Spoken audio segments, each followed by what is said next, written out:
लड़की ने की बंदर से शादी। एक बार की बात है कि एक लड़की नदी पर नहाने और पानी भरने गई।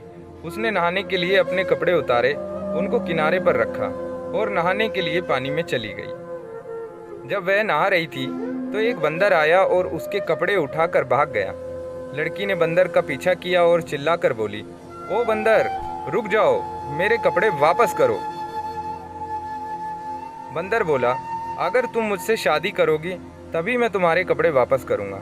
यह सुनकर लड़की हैरान रह गई। वह बोली, यह तुम क्या कह रहे हो? मैं तुमसे शादी कैसे कर सकती हूँ? मैं एक लड़की हूँ और तुम बंदर। बंदर बोला, ठीक है, मत करो शादी मुझसे, मैं भी तुम्हारे कपड़े वापस नहीं दूंगा। लड़की बेचारी से यह सुनकर बहुत ही परेशान हुई, पर वह कुछ कर नहीं सकती थी। आखिर थक हार कर वह उस बंदर से शादी करने को तैयार हो गई। शादी करने के बाद वह बंदर उसको अपने घर ले गया। जब बंदर उस लड़की को अपने घर ले जा रहा था तो रास्ते में उस लड़की ने बंदर से पूछा, तुम मुझे खिलाओगे क्या? बंदर बोला, मैं तुम्हारे लिए लोगों के खेत से चावल चुरा लाऊंगा, वही तुमको खिलाऊंगा।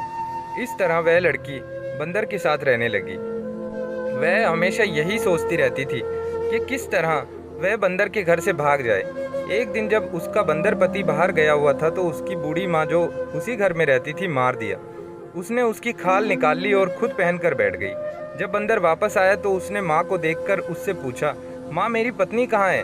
उसकी पत्नी जो उसकी माँ बनी बैठी थी बोली, बेटा, मुझे क्या मालूम तेरी पत्नी कहाँ है, कहीं भाग गई होगी। बंदर को गुस्सा आया और बोला, तुम भी चली जाओ। लड़की यह सुनकर बहुत खुश हुई और बोली, ठीक है, यदि तुम मुझे इस घर में देखना नहीं चाहते तो मैं अभी इस घर से चली जाती हूँ। और यह सुनकर वह लड़की जितनी तेज भाग सकती थी उतनी तेज वहाँ से भाग ली। भागते भागते वह अपने भाइयों के घर आ पहुँची और सारा हाल उसने अपने भाइयों को बताया। यह सब सुन के उसके भाई भी बहुत गुस्सा हुए और बहन के बंदर पति को अपनी बंदूक से गोली मारने चल दिए, पर वह बंदर पति उसको मिला नहीं, सो वे उसको बिना मारे ही वापस लौट आए। कुछ दिनों बाद उस लड़की के बच्चा हुआ। अब था तो वह बंदर का बच्चा ही, इसलिए वह बंदर जैसा ही था।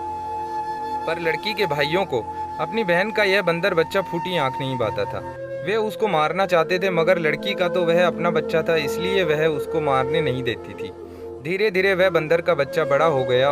एक दिन उसकी माँ ने कहा, बेटे, अब तुम बड़े हो गए हो तो अब तुम जंगल चले जाओ और अपने पिता के पास रहना चाहिए। यह सुनकर वह बंदर बच्चा जंगल चल दिया। वह पहाड़ियों के पास आराम करता, पेड़ों पर चढ़ता और बोलता नहीं था। जिस दिन वह बंदर बच्चा जंगल की तरफ चला, उसके जाने के कुछ देर बाद ही उसकी माँ ने जिन मशीन से कपास साफ करना शुरू की। जब उस मशीन की आवाज़ बंदर बच्चे के कानों में पड़ी तो वह बोला, ओ, मेरी माँ अकेली कपास साफ कर रही है। यह सोचकर वह बहुत दुखी हो गया और तुरंत ही घर की तरफ दौड़ चला।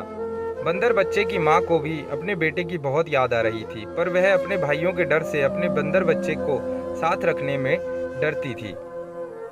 सो जब उसका बेटा घर आया तो वह उसको देखकर तो बहुत खुश हुई, पर फिर जंगल भेजने पर मजबूर हो गई। अगले दिन उसने फिर बंदर बच्चे को जंगल भेज दिया और उस दिन उसने कपास साफ करने वाली मशीन नहीं चलाई। सो बंदर का बच्चा भी जब पेड़ पर चढ़ा तो उसने जिन की आवाज़ नहीं सुनाई दी और फिर वह हमेशा के लिए जंगल चला गया। धन्यवाद।